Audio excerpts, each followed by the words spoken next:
right, welcome to Free Resources for Writers. And I have some resources. I'm going to address them in sections. If you have something that fits one of these categories, feel free to jump in and I'll ask what you guys use and what you're looking for as we go along. Can everybody hear me? Yeah. Yes? Good. Tell me if I start to get too quiet. That's not usually a problem for me. So, market listings. It was, for a while, a little bit more tricky after Duotrope went to a paid model. Mister. Excuse me, I'm kind of new to this, so Yeah. I've been doing writing for all of well, since the middle of April, actually. So I may need a little bit of a introduction to such things, Okay. such as what is Duotrope. All right. If So- that's not too much Not at all. assistance.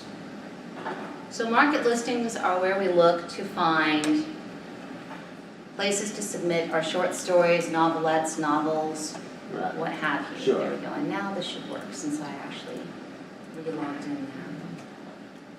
So, Duotrope used to be a free online market listing that listed everything under the sun. And then they went to a paid model, which made a lot of people very sad and very angry, and also made Submission Grinder start, which is a very good free resource that a lot of people are using instead. What most people don't realize is that Duotrope does still have at least one free thing, which is good to follow, and that is their Twitter feed.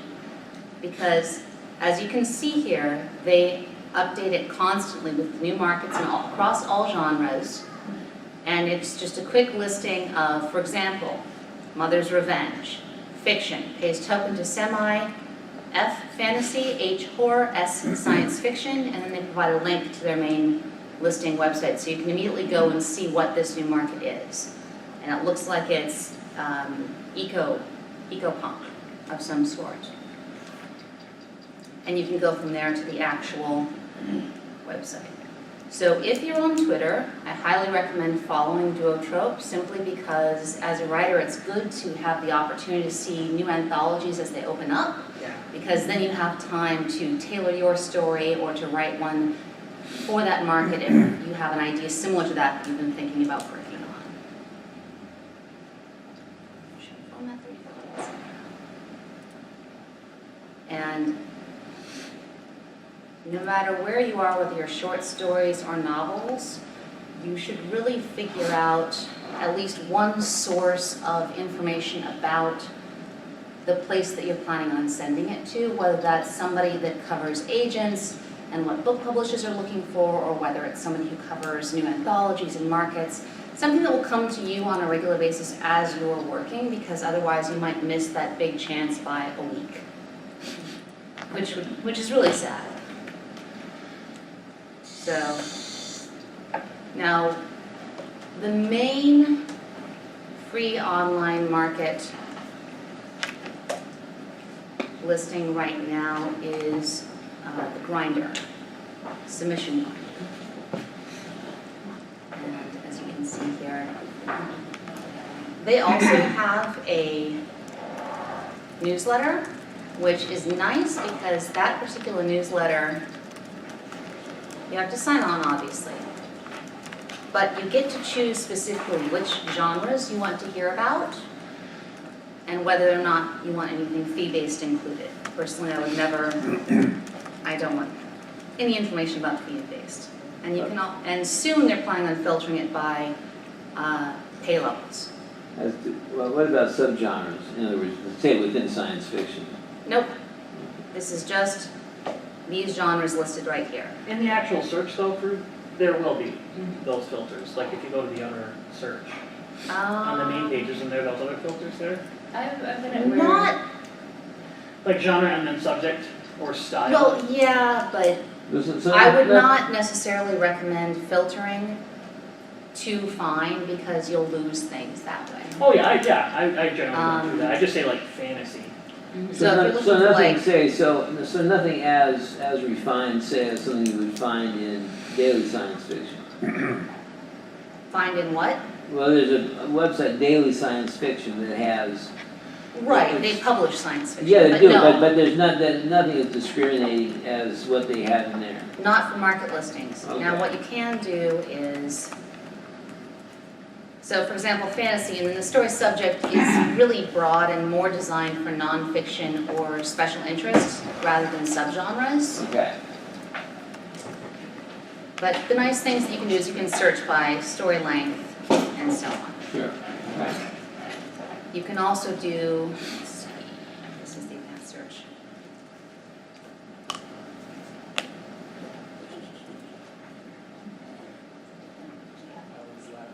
And the nice thing is they also again show recently added markets, so you can quickly see what the new things are here. 40 flashes, oh, they pay 1 cent a word, and they want fantasy flash of under 500 words. So if you have something, now's a good time to send, because it closes in 51 days. 10 words a day. Now, You mentioned that you didn't do paid submissions. Is there any particular reason other than? why I don't pay when I submit something? Because of the basic law that money's supposed to flow to the writer instead of from the writer. That is different in literary fiction. But for science fiction and fantasy, it's very much you should not be paying to submit. That is not a thing that most legit publications want. No. There's more than enough places to submit for free. So many. There's like 500. More. There's a lot. And that's places that pay money. Like if you add unpaid places, it's huge, but they come and go constantly. They're like little moths flutter around and die. So if you're submitting literary fiction, a reader's fee is pretty common and accepted because the goal of many of the writers of literary fiction is not to make money off of fiction, but to have credentials that will allow them to teach or other things along those lines. So the goal is very different from genre fiction. Now, if you are looking for markets that only pay professional rates, you might want to look at the Sifl market report, which is, again, open to anybody. It's not just Sifl members. You can see here the market report for September. It lists new markets, and these are all professional paying markets under Sifl guidelines, which means that they pay 6 cents a word or more. And some of them are specifically wanting higher level stories, so short submission windows. They will send it here if they send it nowhere else, because they want to find people who are writing at that level. It is also a great way to see short market changes for the professional markets that you might actually have been having set your goals on, but they have a quick submission window because they have so many submissions. Good place to check. Is it really worth being a member of Sifl? I mean, I don't qualify yet or like that, but do you know? I am, and the short answer is, it's not that expensive. It's about $100 I want to say, I don't remember off the top of my head. If you go to major conventions that have a Sifl suite, that's nice, because then you get free meals and free parties and free chances to talk to other people. The other time that it's really useful is if you get in trouble. They have a legal defense fund, they have a financial aid fund for people, whether it's like you lost your day job or your publisher isn't releasing your book, or like they will step in and act in the same way that, say, an agent would, or a lawyer. Mail So- fraud, criminal charges, No, but they can threaten a significant amount. okay. People do not want to get blacklisted by them. Mhm. Publishers don't, because a lot of the industry pays pretty good attention to that.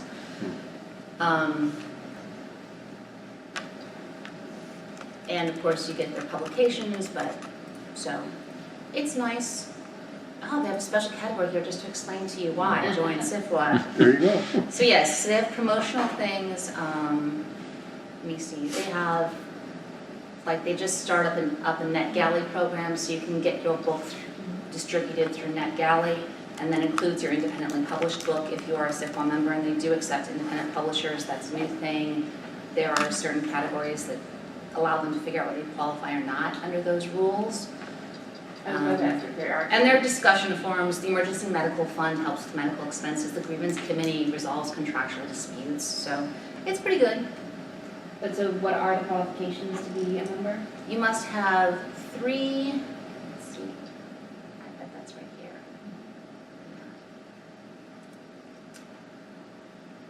See if you qualify. You must have 3 professional level publications, basically. Or one, well, actually, to be an active member, you have to have 3. To be an associate member, you have to have 1. And associate members, the basic difference is you don't get to vote. Which, if you care about that. And have a nice questionnaire that you can follow through, and it's a little complicated because there are a bunch of different categories, however. So, while we're on the topic of market lists, I also have a market list. Let's see. That's me. Which is basically a featured market and then a spreadsheet listing all the new market listings update that I've updated, whether declared dead or new anthologies in the past month. And then there's a big market listing, which is just a giant spreadsheet. And if you want to search for something that is more, and since you can search it as text, you can search for a subgenre like steampunk. So that you can do with this because everything is in one place.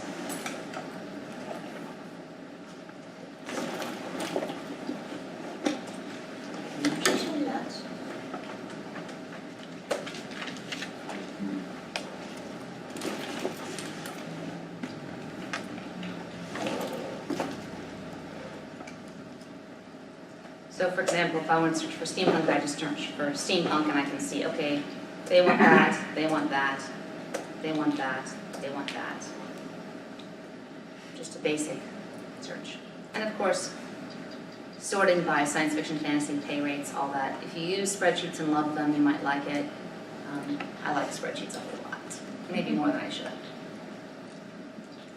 So, if you write horror fiction, one thing you're going to notice is that you don't see as many market listings popping up in these places because horror, while it is accepted to be part of genre fiction, science fiction, fantasy, a lot of it is still kept off in its own little ghetto. And so you might have to go outside of these resources to find new places to publish horror. These are a couple that I like.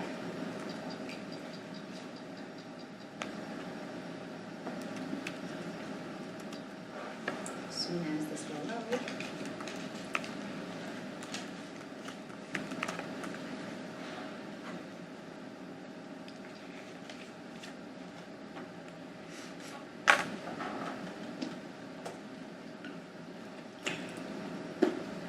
So, you mentioned daily science fiction. They're listed here as one of the horror markets that they're recently covering because they will print dark fiction if not pure horror. So this is just a blog format listing that gives all the details for everything and keeps on carrying down. And it includes very low paying markets that only, places like this that only pay $5 to professional rates, which is 6 cents per word. As in Book Smugglers Publishing. Black Girl Magic horror issue, all kinds of things like that. Dark Markets is another one. It tends to summarize the horror a little bit more and then link to the full guidelines. That is also useful, particularly for short stories, but I think both of these also include publisher calls for novels.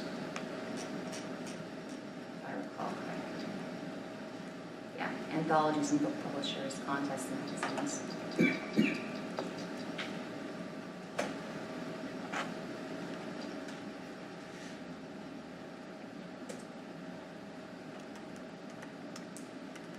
I am a big fan of anthologies and contests and other wonderful themed market possibilities because as soon as you put on a theme, it makes it a much narrower market. If your story actually fits the theme, you have a better chance here than you do in many other places. So Angela Benedetti has a regular anthologies only market listing update, which is nice. And the reason that this particular format is nice is because she doesn't just say this is an anthology and make you click to 7 different places to find out what all the new anthologies details are, because anthologies often are very detailed. They're not just science fiction, they are science fiction set in an optimistic future with a lesbian Asian protagonist who loves cats. Like, they can get that specific. So it's nice having a longer summary here that you can actually see what the updates are. And she just puts them all in one post that you read down. It has all the guidelines in it, so it's really nice. If you're interested, if you have a story idea, or if you're looking for something to write, this is a good place to go to see what upcoming deadlines there are that you might want to write something for. You not use Raylan at all? Not anymore. I used to. Raylan is an online, I can show you. It's still there. I use it more often on Check for Dead markets because the substatic thing is still pretty good. And actually, what's this?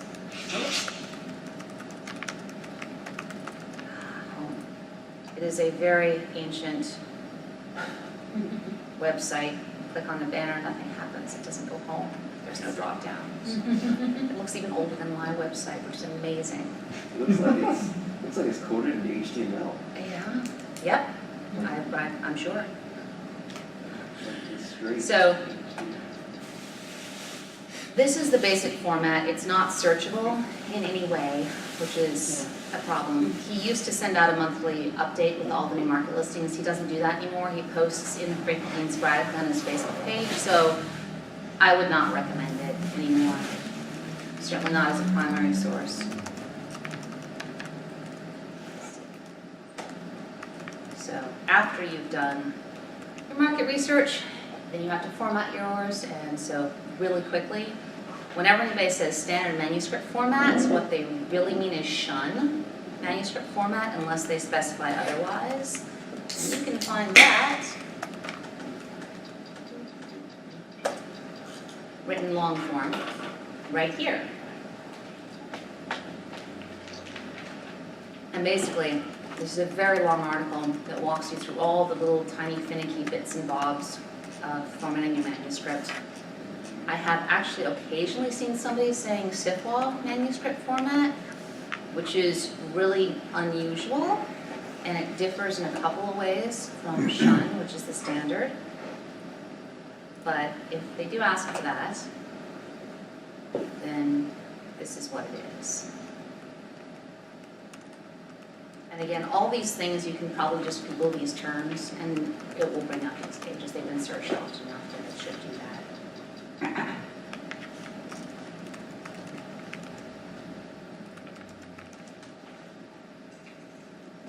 So while we're on Sifl, so you asked, why be a member? Well, why go there if you're not a member is another question, and the answer is there's actually a fair amount of stuff here that's pretty useful. For authors, what you want to look at is so Writer Beware is a fantastic resource. And if you are interested in, this is primarily for book publishing and agents, but there are listings about scams in action to check out, to watch out for, alerts for writers. This is the list of places that you should not do anything at. And you'll notice they're saying don't reproduce this page without permission, and that's because, one, it changes, and two, the people they list here are evil, evil bastards who are very litigious. And so this is not the kind of listing that you are going to see an individual in the writing industry do, because they don't want to be the target for that. But an organization like this is big enough that they can and not really be afraid of any consequences.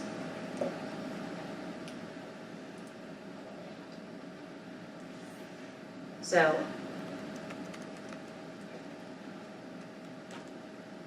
this is who does it and what it's about. And basically, if you think something might be a scam, this is one of the places you want to look. If you get an offer from an agent out of the blue, and you're not really sure why they would have picked you, this is one of the places you want to look. Same with a publisher. Same with any other thing.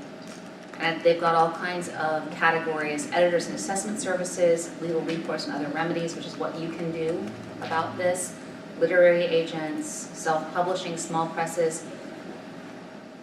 You know, they discuss all about good agent practices, bad agent practices. You'll notice that requiring a reading fee is considered a bad practice. Again, money should flow to the writer, not away from them. And probably the ones you want to know most are the thumbs down agencies list, which is, these are the reasons why these agencies are basically should be blacklisted, which is a weighted term. Why you shouldn't send anything to them, because they're not good people, and it's alphabetical. The same goes for the thumbs down publishers list. So they don't have a, like a colored rating, so from No. dark red to orange and to, Nope. Okay, so, They just have these are the really bad guys. so, They tend to be more lenient towards marginal cases. So what do you do if you see that and you're still not sure? Well, there are other places, and we're going to get to that in a minute. But I'm going to wrap up with the Sifl website's resources while we're still here first. So we discussed the writer's market options, and the other thing you want to look at here is their information center, because if you're looking for places that have good articles about how to improve your craft as a writer, this is one of them. It has all kinds of categories you can look at and see what different stories they have. This is the sorted version of what's on their blog. They have a great blog. The blog includes the market updates. It also includes a whole bunch of craft articles. Not a bad choice for following just by itself. As you can see. So if you go to the Sifl, how science fiction and fantasy authors can take advantage of price promotions, 4 pitfalls to avoid, statements regarding fireside fiction special report, the market report, all of this. Try writing comics. It's a lot of industry stuff, and it's a lot of how to write stuff. It's very useful. So, now, other places to look when you suspect that something might be a problem, or if you just feel like you don't know enough about the industry, where do you look to find out if an agent is reputable? I always get that word backwards. Learn too many words from reading books instead of speaking. well, of course there's repute too. So. And Predators and Editors, another one that looks like it was built back in the 1980s, is up to date, and it is a good resource. What's it called? Predators. Predators. And It's pred-ed.com.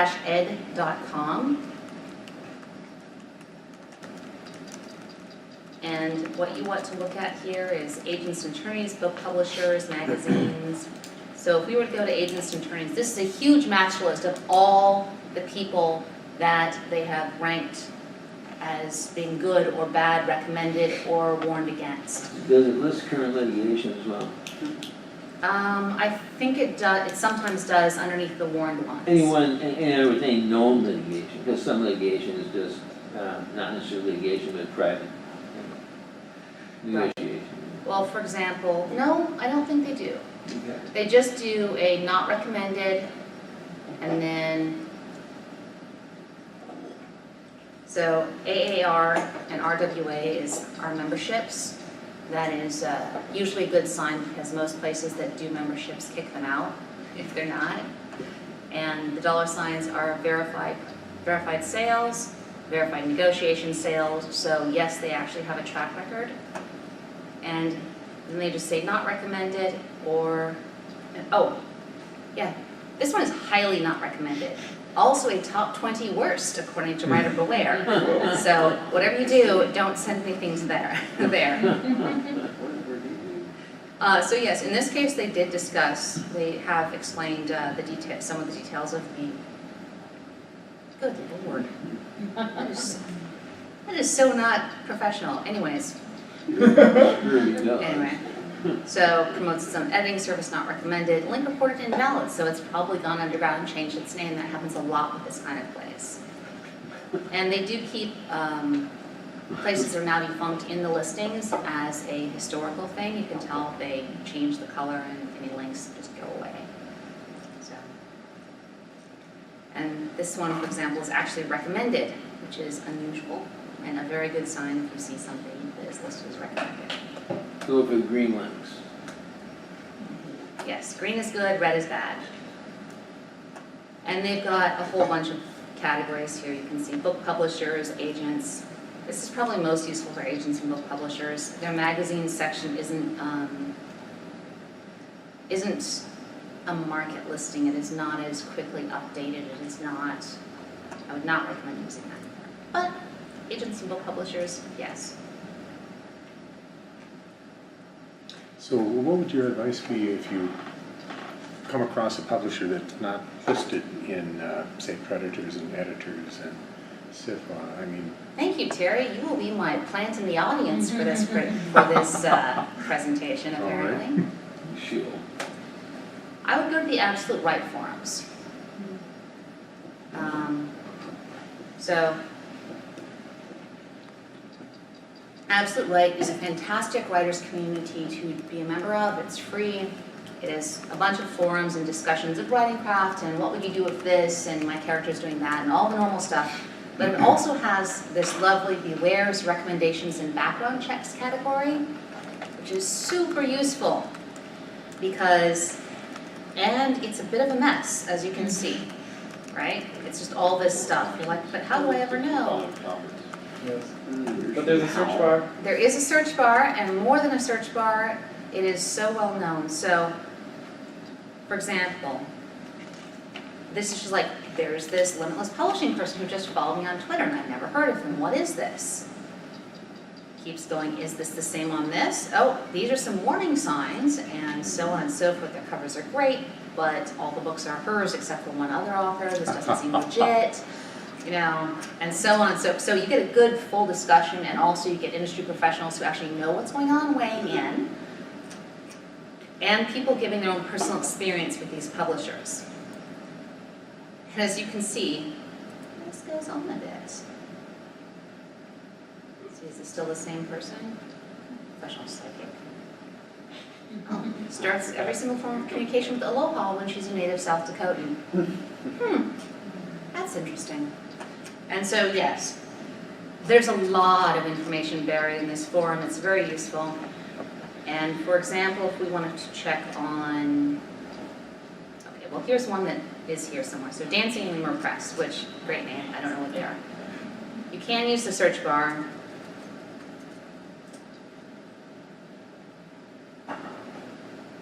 Oh, but it's not letting me use the search bar because I'm not logged in. However, I still have the power of Google, which actually returns better search results anyways.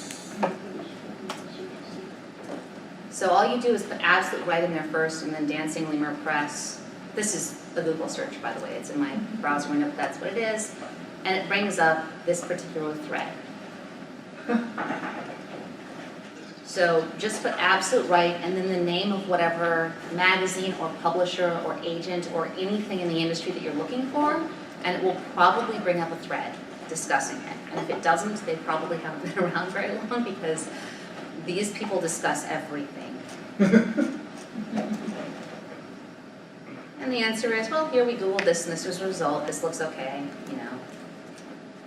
Looks like you need a marketing plan to submit, so looks like a vanity press, but it's like a legit vanity press.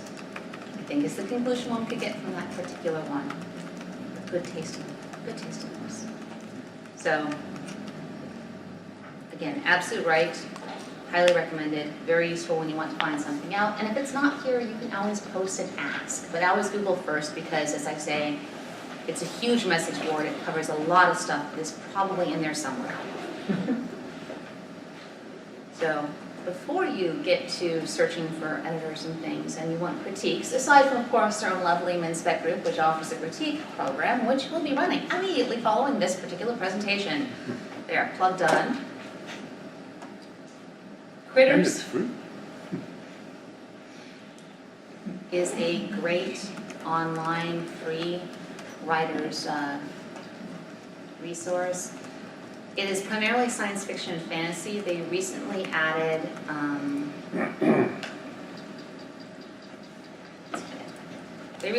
other genres, but they are primarily science fiction and fantasy, and so those other places don't get as much activity as the science fiction and fantasy ones do. The way it works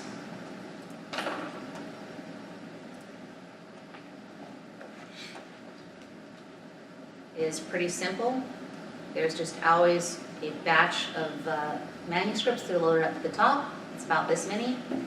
And if you are up to date on your critique ratio, which means if you've done 3 critiques there in the last month, that's about what it comes out to, then you can put your manuscript in the queue to get bubbled up to the top.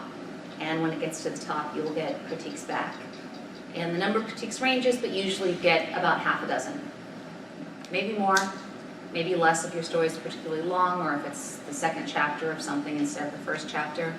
They also have a special program where you can ask for dedicated readers who will commit to reading your whole novel and then get all the points for it at the end, which is great because it can be really hard getting consistent critique feedback from a novel if you don't have a dedicated small writing group that it all commits to do your whole novel. What's the limits? Word count limits on? You said a whole novel. Well, there aren't you- any, you just might have to, there are and there aren't.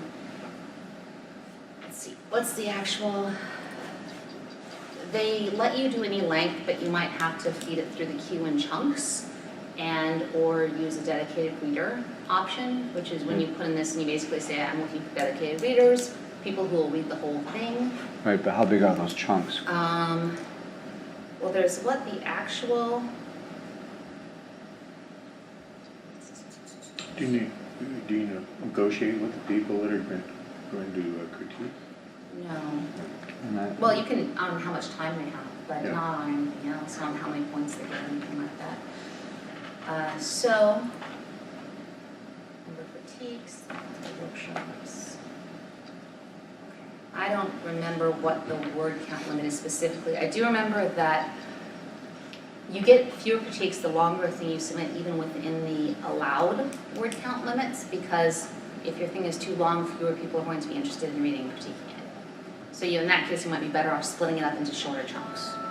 So can you pay it forward here and do a bunch of critiques before you're ready to submit something? Yes, you absolutely can. And if you do a bunch of critiques in one month, you can get a Most Valuable Critiquer award, which automatically bumps your story to the top of the list.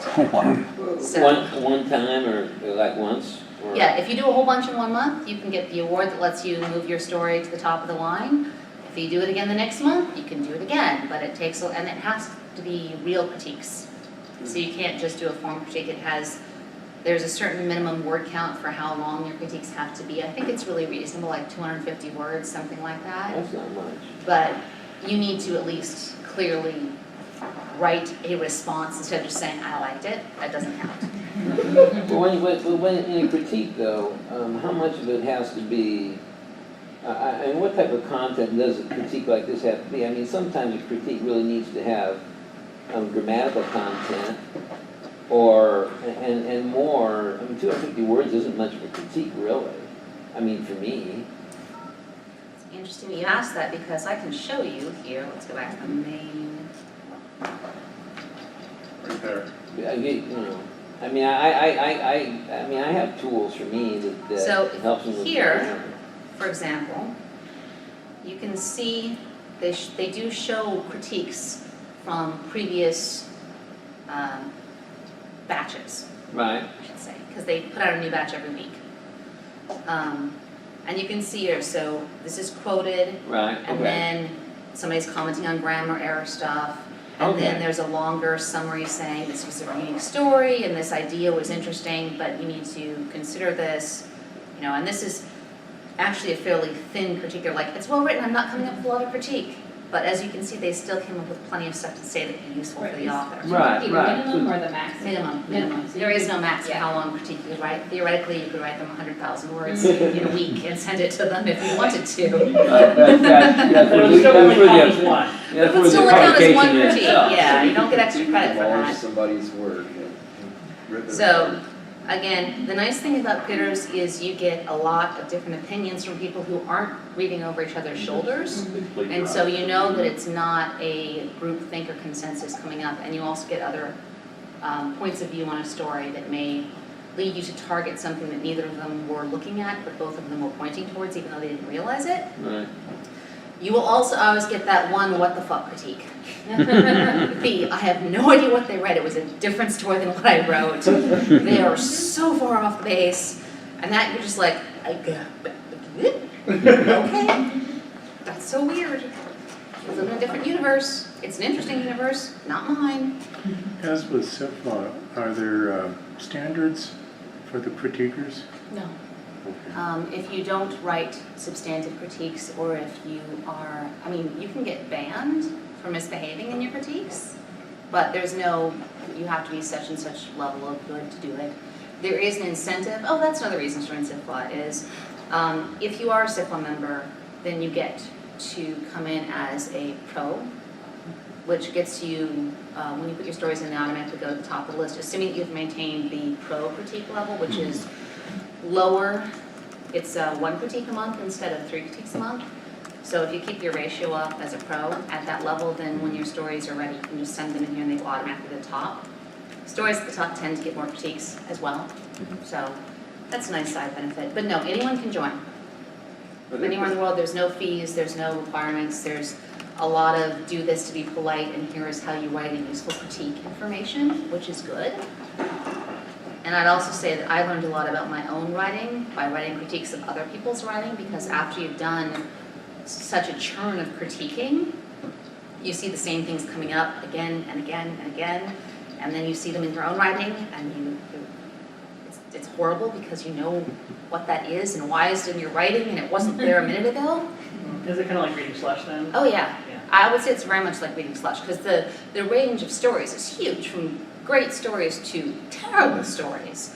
But you do see elements and themes coming out, so it's really useful to do. Yes? You said they've added some new content or some new genres? New genres, yeah. And so will that be easy to find on their site? Yeah, It should be in here. the front, I would assume, or... Yeah, I think it's a German workshop. So, yeah, so this is how you join a workshop. And you'll see these are all the Okay. categories. Oh, I see, like photography and things like that. Yeah, they have a bunch of them.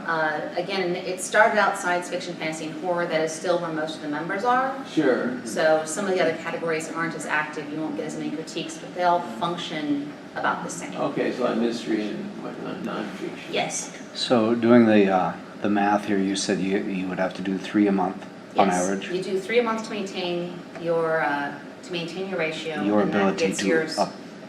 to upload, and you can upload 1 piece per month. No, you And- can upload 1 piece at a time in the queue. So after Oh. yours has gone through, then you can put a new one in.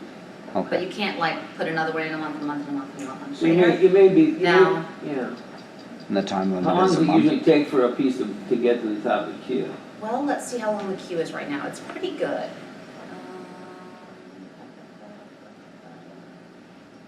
Manuscript by manuscripts. Forget where he hides the queue. What's in the queue? See the queue.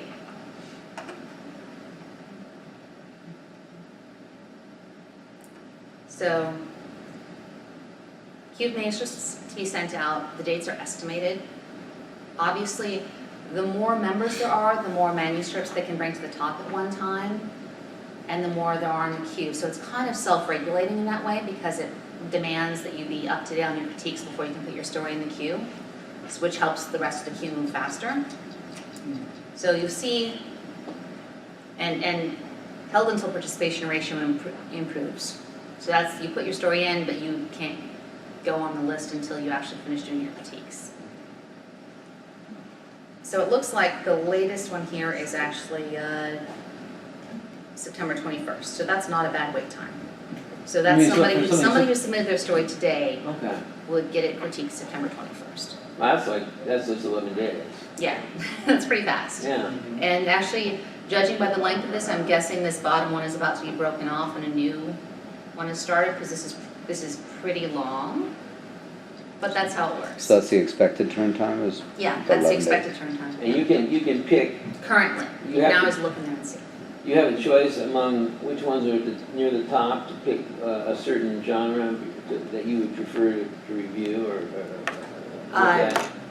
Yeah, Okay. yeah. You have a choice. There's 20. You can choose whichever one or ones you want to critique. Okay, so within that So 20 particular manuscripts group. at a time come up, and you choose whichever ones in there you want to critique. Okay. Now, the other critique form that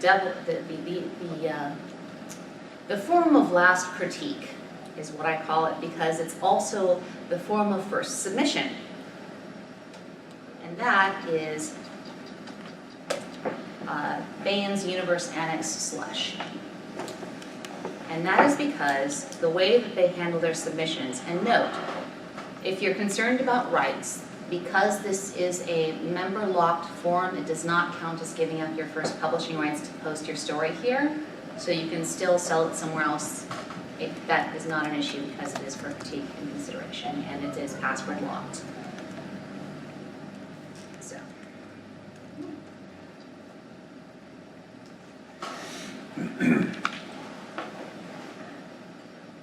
So their submission process asks you to post your story in one forum and then to collect critique comments in a different forum for it. And they expect you to submit your story multiple times.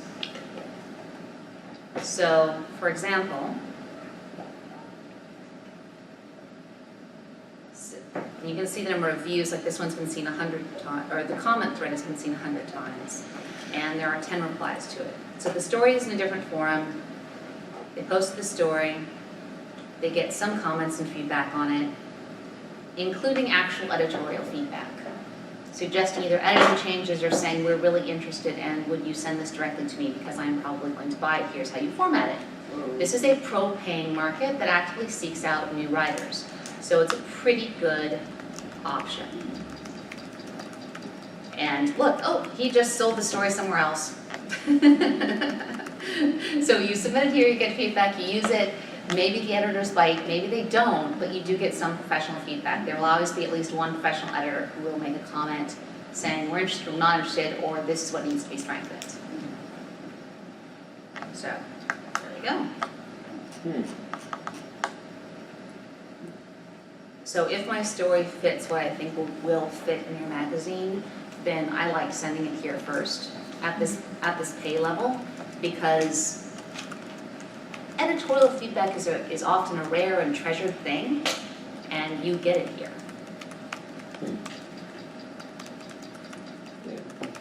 Yes? I'm sorry, I apologize for having so many questions, but. No. I understand, and I was told by a writer who does this, that there are a number of academic places that will publish first chapters of books of adequate quality in their own anthologies, but just first chapters. Well, that, you said academic, that's an entirely different publishing industry, so Right, I can't speak to but that. but they will do science fiction anthologies, but just first chapters. Are you aware of something like that? No, most places don't want to do that. A lot of them, many places do like what I've heard called offcuts, which is stories set in the same world as an upcoming novel or something else, Okay, so but like not part of it. Okay, but not part of the story that's coming out, just No. a. Yeah. So what, say, Corey did with the Expanse world with some of his short stories. Yeah, stuff like that. And the novelettes. Okay. And also to be considered is, if the book is already published, then then most places won't be interested in it because it's reprint rights. Right. And so a lot of places don't accept that, so it's Well, just no, one of you those. mean, if you maintain your own rights, of course. No, Okay. it's still a reprint. If you sold it somewhere else, even if you No, maintain no, your it own would rights. be, yeah, if it wasn't, yeah. Yeah, if you have sold it yourself online, you can still only sell reprint rights. Right. From I a see. short story perspective.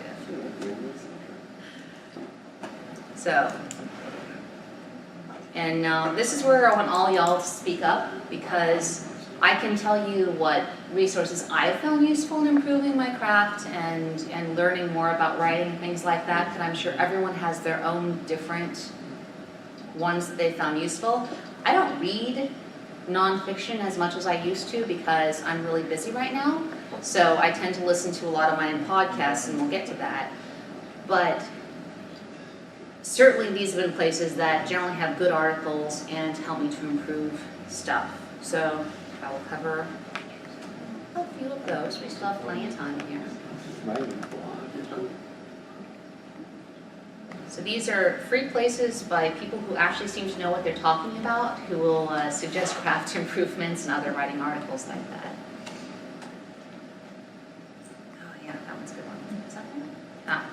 So if you're doing your research, this is one I found when I was looking to see what other newsletters and such people were reading these days, newsletters and blogs.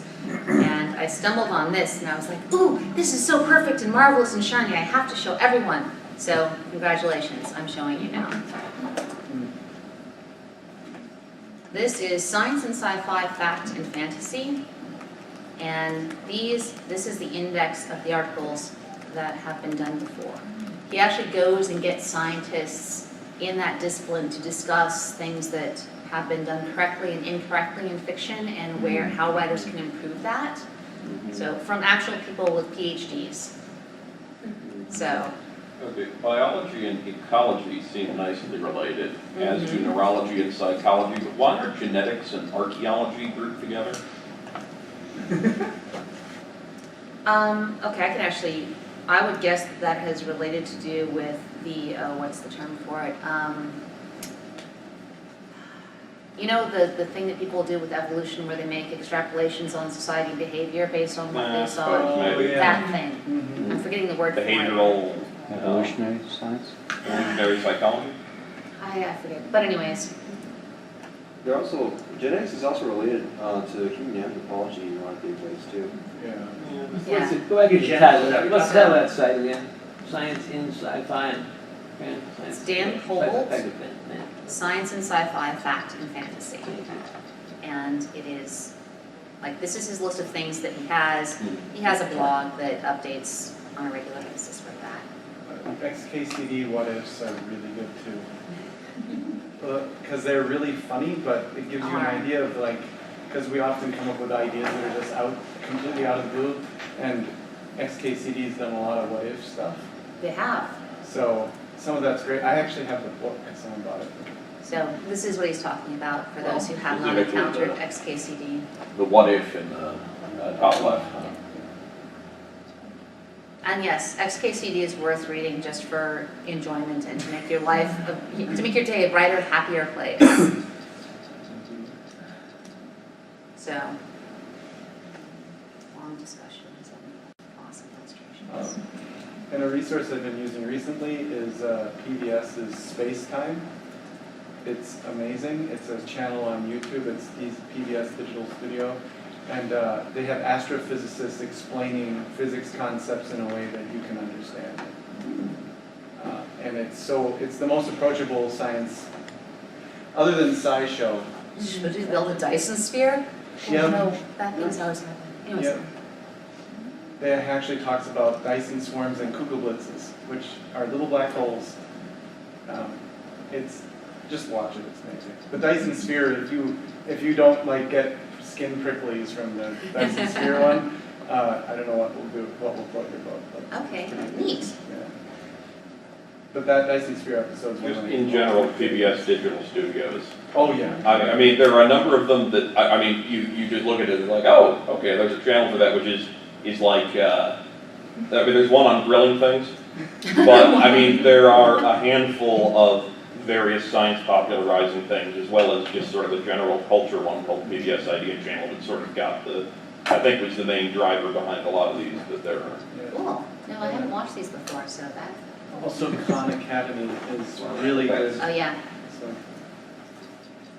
That's pretty much straight mathematics. I'm not certain that's going to be well, actually, crazy. they've helpful. expanded. Well, They okay, have, there's World, history World and Science, chemistry and World that kind of Science University is not bad. Yeah, so, the category of classes that you can take and learn new things for free. it's gone insane. Like now, they think they even have art history. And wasn't the Princeton, there were a couple of the Ivy League ones that are also doing something similar. EDUX, I think, is a combination of multiple universities where they put their lectures together. Coursera, Yeah. Classico, I mean, regardless, this is getting yeah. a little beyond. Yeah. This might be out of scope. I was just other science No, resources. I think learning is within scope, Mhm. so let's back to the more specific writing. No, the other thing about being a science fiction writer is that the science part is also part of being a good science fiction writer, as well as the fiction part, so. Yeah, there has to be at least some science in your science fiction.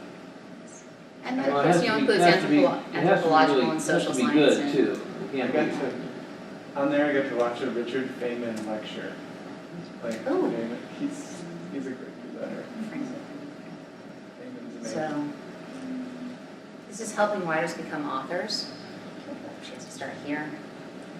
She has written a number of good, she's a writer who is doing this as part of publicizing her writing, but she also has a lot of good articles about things like how to write character arcs, story structure. She has a plot structure database there too. That's pretty good. Oh, really? That they deconstruct movie plot, generally movie plots, but the upper right, Where would it be? How to upper right button there, story structure database. Found it. They break them down into like 3-part, 5 parts, whatever. This pinch points, plot points. Oh, there they are. They break them down into that structure. Really? If you write in that structure, it's really. Were pinch points is that like from Sifl's School of Screenwriting? I'm not sure where. Sequel scenes. Sequel. She's kind of. I think she's kind of by She's into very who wrote structured. story engineering and Yeah, she's who pretty much wrote on the that. story engineering side of things, which is great to understand and then decide if you want to stick with that or not. Yeah, I think Jim Butcher's a big proponent.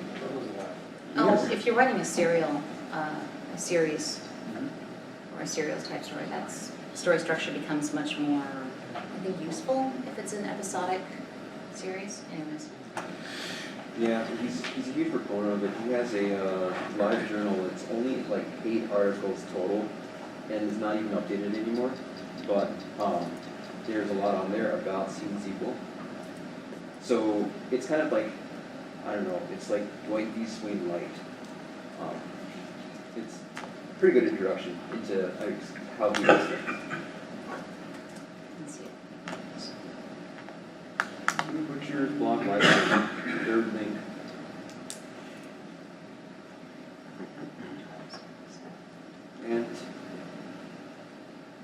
And as you can see, he very seldom updates.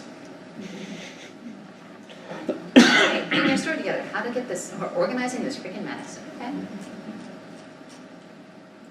So, making light is also not necessarily as updated as it has been, but they have a lot of really good articles here, along with a lot of this is what we're doing these days, and the discussion boards are particularly good if I don't usually read it on this website, I read it in a different format, so like weird stuff. But open threads are pretty good, and discussions of things that are happening in the industry and all that good stuff. What about Locus? Locus is very good, but Well, Locus. the definition is 2.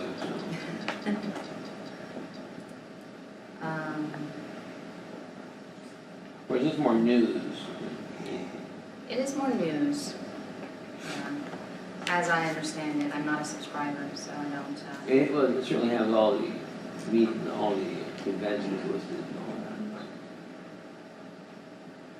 so it's just good for knowing what's going on. I don't think it's so good for improving your craft. No. Am I correct? No? All right. So, let's see. What else do I have here?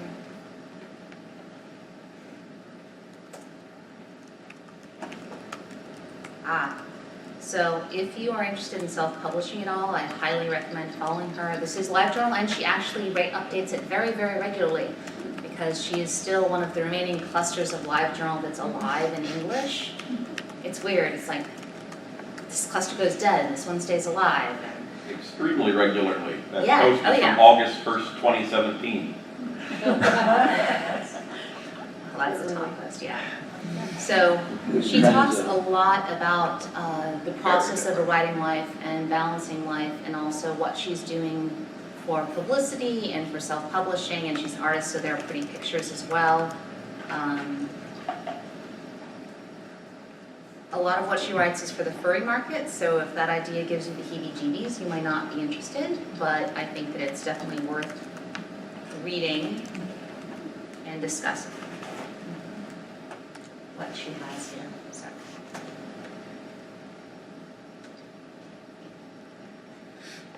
And then for the life of a working professional writer, Jim C. Hines is pretty damn good. He often posts information that most other writers aren't willing to share, like exact income numbers and financial breakdowns, and how this, that, or the other has affected his books and his writing career, and so it's good.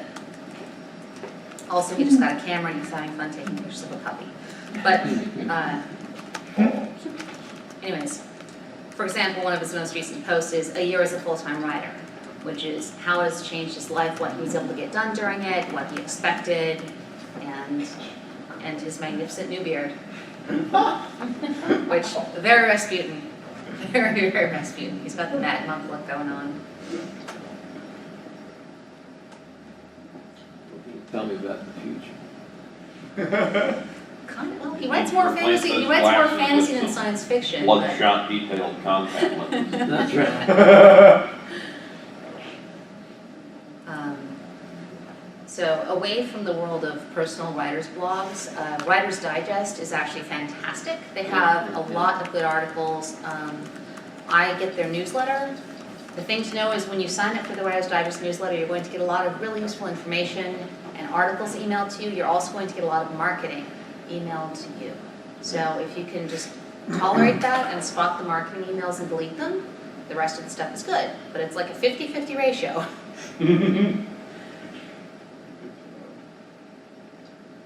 And they've got, the guide to literary agents, which is good if you're looking for an agent, because he discusses what actual current agents are looking for, as well as overall, things that are useful when you're looking for an agent. Let's see if they're good in the show. So they don't show you, but there is a newsletter sign up. They give you articles on the craft of writing, inspirational prompts, suggestions for improving things, and news from the writing world. It's good. Trust me.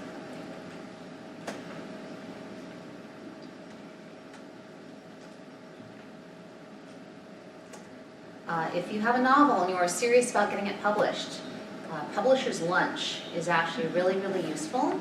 This is only publishing industry news. Basically what it is it tells you what agents have sold book deals to publishers recently and for how much, within a ballpark range.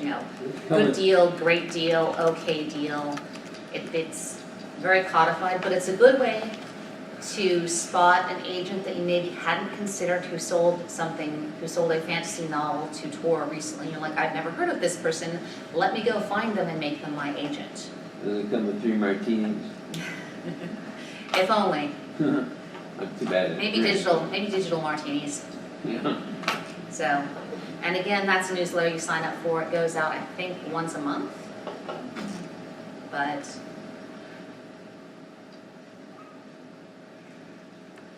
and again, it's got some of the breakdown here.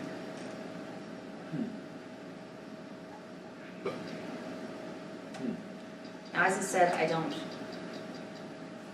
read nonfiction as much as I used to for keeping up with things. I do listen to podcasts a lot because you can do that most anywhere. And these are the ones that I particularly like because they are Excuses. improving the craft. So did people have any other newsletters or blogs that they particularly like to follow for writing craft or publication news or anything like that? I think I kind of don't, like, I joined some Facebook groups, and that's just people spamming their own. Yeah, It's supposed to be Facebook's like not as, listings not of as, like things that are coming out, like anthology readers or whatever, and it's just people advertising their own craft. I know, yeah, I've seen those. I So love- those have been, they seemed initially useful, but then they got really not so useful really quickly. If there's no moderation, then it gets to be a swamp. Author marketing experts. Does a newsletter, Penny Sense of Theory, Sense of Ari. What is it? Penny marketing. I would not be surprised if she shows up. Any dog puzzles? No. Penny Sense of Penny something? Author Marketing Experts, or AME.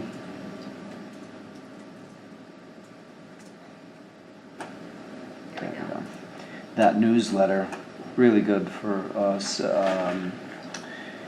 Whether you're publishing, self-publishing or traditional, marketing yourself, using social media and such. It's a really good newsletter, Okay. once a month.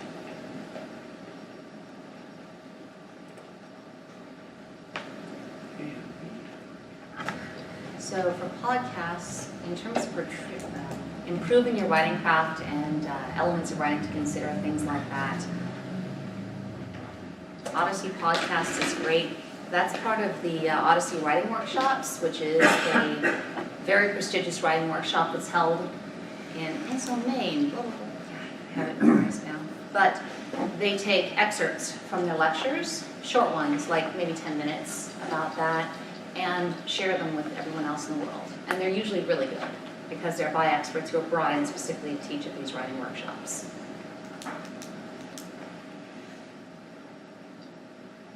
For example, and this one is all about magazine submissions from the editor of Beneath Ceaseless Skies, etc. And then the one before that was about scale and complexity in stories and how you can tell what you're getting and how you can change that.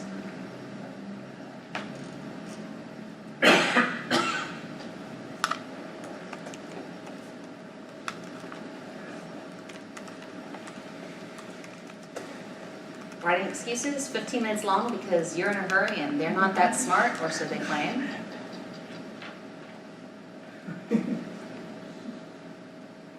This is a good discussion between pro writers about different elements of the craft, and I shouldn't say elements because right now they're focusing on elemental parts of writing, which they're trying to create a new paradigm for considering what different parts of a story do.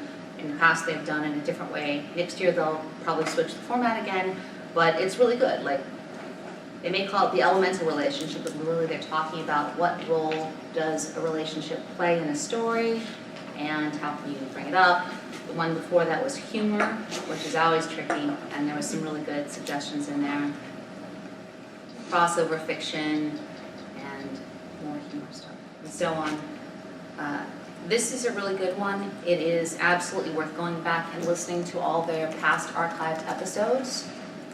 You don't just need to start in here. This is timeless stuff, not necessarily things that are going to be out of date by the time you read them if they were more than 5 years old, which, I guess it is, yeah, it's been going that long.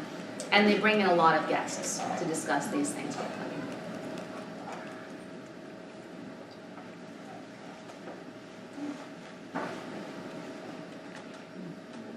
Oh, I just remembered Neil Gaiman's Tumblr and Twitter.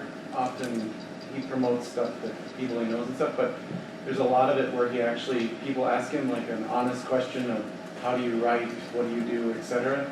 He responds to a lot of them, and it can be really enlightening. He said something about characterization the other day that I was very happy with. So. Okay, that is Neil Gaiman. All right. No, that was Brian Fuller at the top. Oh, okay. This is casting for American Gods. Ah, okay. Yeah, he's going nuts about that right now. But I would too if my book became official. With Brian Yes. Fuller, yeah. But it's a lot of there's a lot of stuff I don't know whether he tags his writing for stuff well. He just is a happy person that's fun to watch. So, You can ask things here, sometimes I answer. yep. And his answers are really good. Okay. Interesting. I haven't actually followed him on Tumblr. His blog. Yep. So, Mer Lafferty has 2 podcasts. She has the I Should Be Writing, which is she's not updating it as regularly right now. She used to for a while, I think, because her writing life is getting busier. But that one is very much aimed at writers who are in the beginning or journeyman stage of writing and who need encouragement and support and advice. And then she also has the Ditch Diggers podcast, which has lots of swearing and alcohol and discussion about the state of the industry and very frank opinions and you better have a thick skin and put it So they're completely opposite. Then. yes. All right. And both are good. I really like them a lot. But yeah, What's the opposite one? Ditch Diggers, this one here. I don't think I can open this, but yes. Agent-author relationships and what they've encountered in the business and how to make it work as a job, even when you're running up against other things, so pretty good. So both of those are highly recommended and not updated super often. The opposite of that is Storywonk, which has so many, good Lord. They update constantly. There's a huge stream of podcasts coming out of Storywalk. The Journeyman Writer series has a bunch of short reflections on different aspects of writing and what he's coming across in writing, and that can be very nice. And usually they also have one in-depth analysis. I think they're about to start another one where they take a piece and really crack it apart and see what is making it work as a written piece, which is useful for writers. So yeah, let's see here. Yeah, so the Journeyman Writer is the one that I mostly listen to. I mean, if you're a huge fan of these shows, you can also follow along with their analysis of the episodes, but that's big. That would be too much for me, so. Now, for self-publishing authors and for people who write book length and are interested in marketing things that will work for either self-published people or conventionally published people, because there is crossover, and a lot of it is stuff that you can set up and start doing before you get published. The Creative Pen has a really good podcast, and she interviews a bunch of different people about how to find success in writing and self-publishing, and it's a lot of it is science fiction, fantasy oriented as well. The other one that I like that is strictly basically about marketing, which again, marketing is useful whether it's for a short story that you have, or a novel that you're self-publishing, or for a novel that you are about to get published from a major distributor, because believe you me, yeah, you're still going to have to do a lot of your own marketing unless you're a lead title, and even then, the ability to do something is very useful. And there's the Science Fiction and Fantasy Marketing Podcast, and that covers a lot of the different subgenres and the differences between how you market certain subgenres and what you can do and what's worked for some writers and hasn't worked for other writers.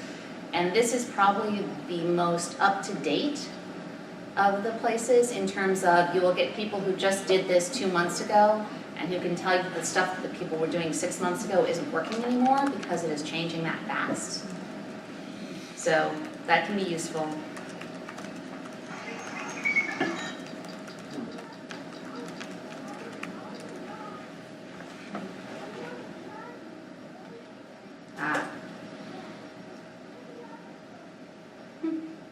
month. This timing's working out pretty well.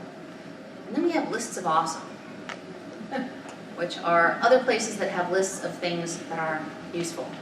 So this is a good one for writing communities you should join and why. It's got, you'll see here, Absolute Right Water Cooler, we discussed them, Agent Career Connect. Bookcritics, I disagree about this one in large part. Critters. So if you're looking for other places to find stuff, this is a good thing. And if you Google 11 top writing communities you should join and why, this will come up, or you can add NY book editors to it.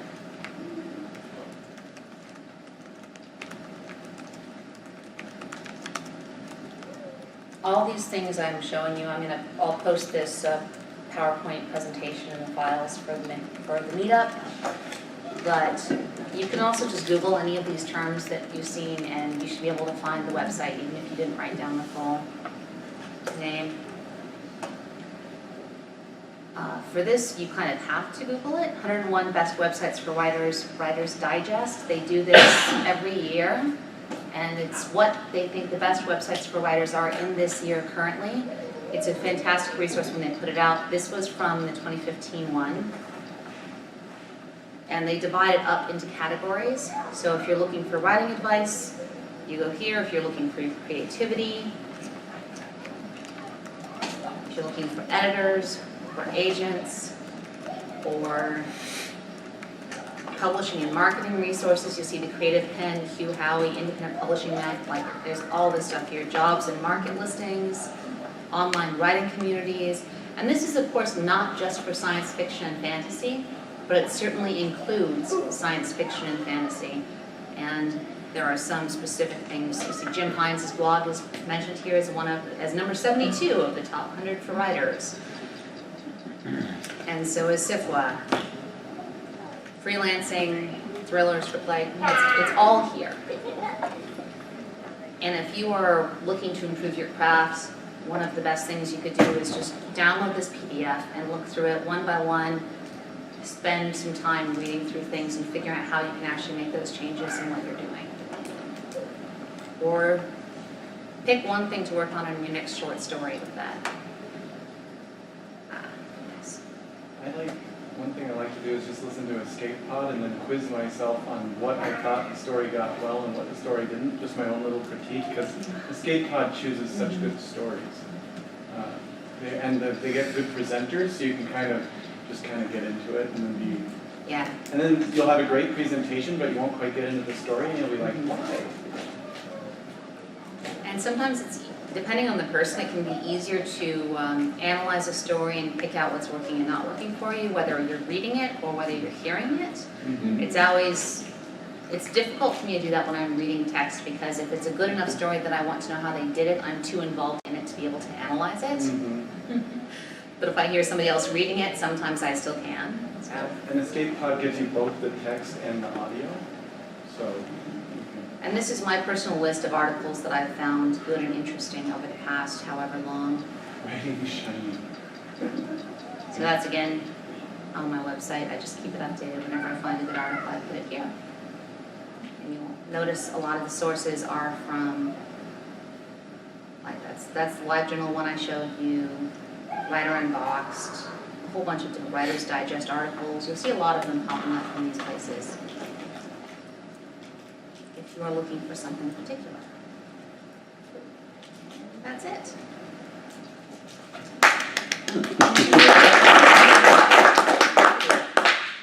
So is there anything in particular that you guys are looking for that you're not sure where to find, or anything else you guys would like to recommend? We've got another half hour in this room. This is about usually when we wrap up and close, if we started late because of getting the room set up. So. I guess I was going to just say one quick thing is find authors you like that seem to have books that got out there. Go to their Twitter, see what publishers they follow, see what people they're connected to. Because Twitter is interesting in that it's very easy to traverse the network, because it's not like Facebook where it's friends of friends. In Twitter, it's like professional contacts and personal contacts and other writers they like, and you can really get and some of them will make lists of people to follow. And some publishers put out much better news about what you need, what they want for submissions. Like if you have a publisher you want to get published by, they'll put up on Twitter, some publishers will be like, oh, we opened up for submissions for this, and they'll get that before they get it on their website. Or they won't even get it on their website, like they'll Yeah. put the more specific stuff Or in if you there. have something submitted, like they sometimes will update, like we have answered anything submitted before this date, if you haven't heard anything queried.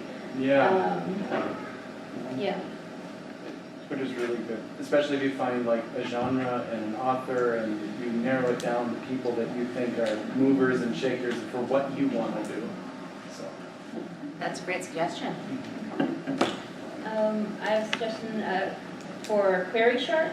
If you are out querying a novel, it is a literary agent who basically, she'll put up a query and she'll critique it, and then she gives them the opportunity to resubmit it based on those critiques, and just keep on going as many times as the author is willing to resubmit it, to the point where she thinks, yes, this would absolutely get a yes from me and probably from other agents. What's that called? It's called Query Shark. You can see Up here.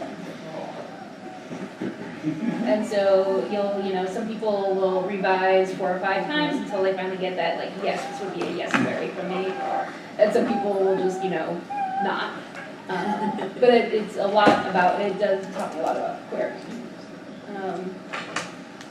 And my other suggestion is if you're looking for an agent, is a hashtag on Twitter called PitMad.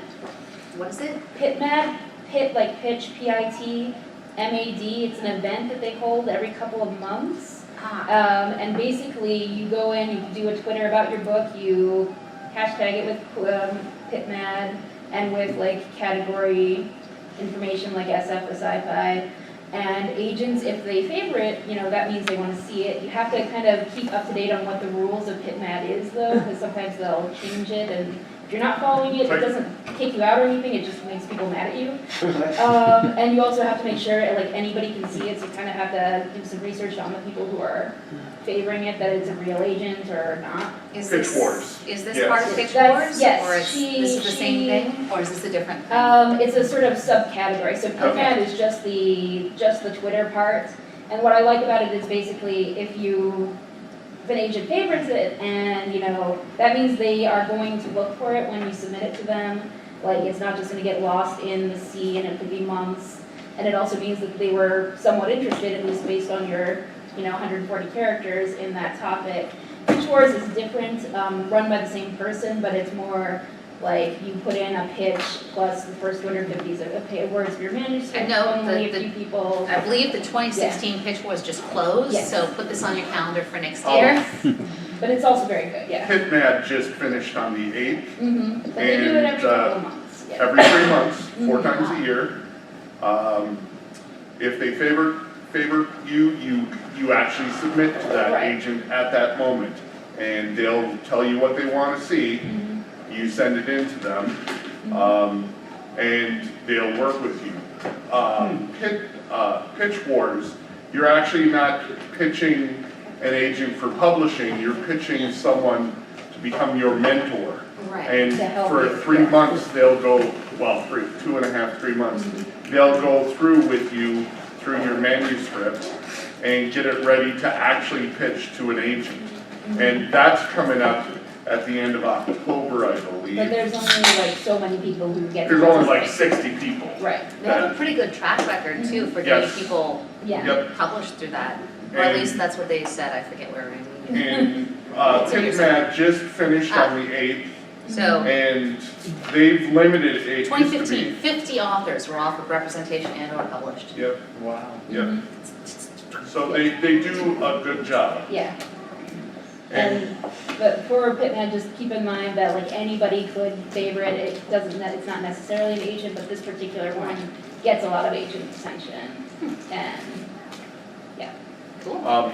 they asked that, they've Yeah. changed the rules. Oh, yeah. They don't want, you're not supposed to favorite someone else's Ah, pitch. Oh, to It's help. only for agents and publishers. To help They're the create only it. ones that get the full feed, Nice. and not so, everybody knows the rules or have looked up the rules or follow the rules though, so it's still, On kind Twitter? of, right. Really? Yeah. Gosh, I'm so shocked. So I recommend if you're going to do it, Google the most recent update on the rules and Okay. follow them. That's good. Yeah. Oh, thank you. Yeah, no, I haven't been pitching to agents for a few years, but in about 4 months, I'm gonna start, 4 months, I'm gonna start doing that again. So I'm like, I need to know all this again. It's still like you're sending it to somebody who said they wanted to see it, Yeah. so. There's yeah. another one. There are quite a number of Oh, these contests. There's another one coming up in like 4 or 5 days. But there are also lots of people participating, and so you don't always get any attention at all, Yeah. but Well, it's a Twitter swarm, but yeah. it sounds like it could be fun. It is. It's also hard to really, like, if you're also working at the same day, it's very hard to get anything done. But, Refresh, refresh, yes, refresh. exactly.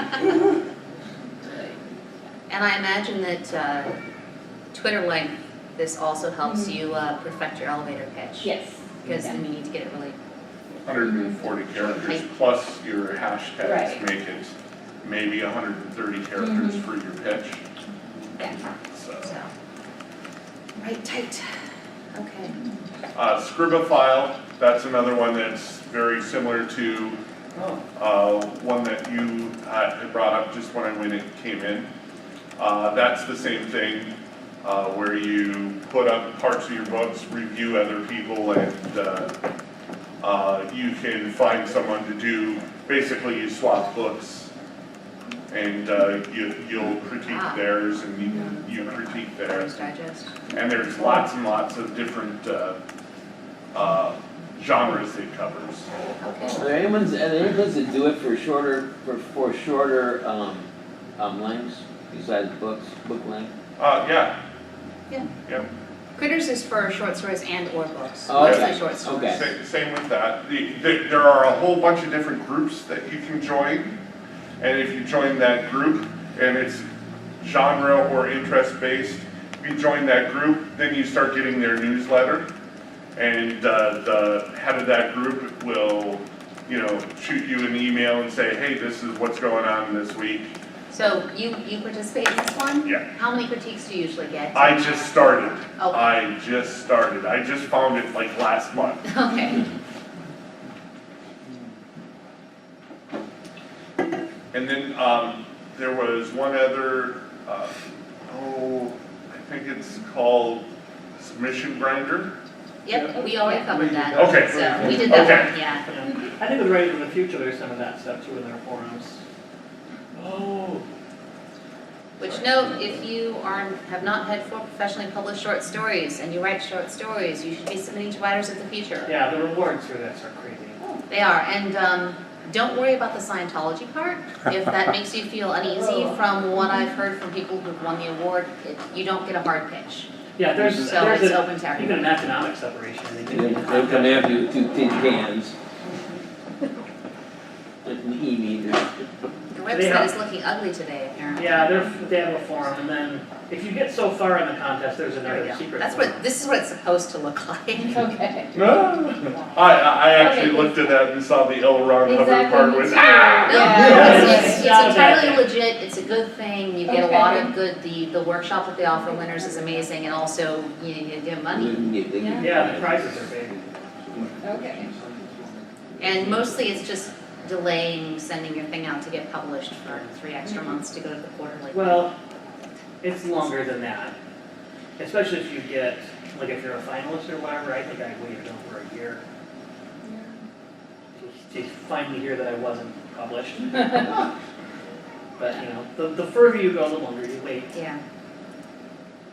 And it is absolutely worth it if you still qualify. See, doesn't he look happy? He looks happy. That's usually my first market for every single story that I write. So you can submit there 4 times a year. And if you can go to the Nerd Oscars, I mean, what's wrong with that? I don't know, is this the Nerd Oscars or is the Hugos the Nerd Yeah. Oscar or the Nebulas? Well, but I mean, look at, like, this looks like, I've been at, like, the World Fantasy, They and they're have sitting in a room like chandeliers. this, and they just say, hey, this person won. Yeah, they don't have chandeliers, usually. It's steampunk. It's more grandiose. Yeah. There's dance numbers and things. Wow.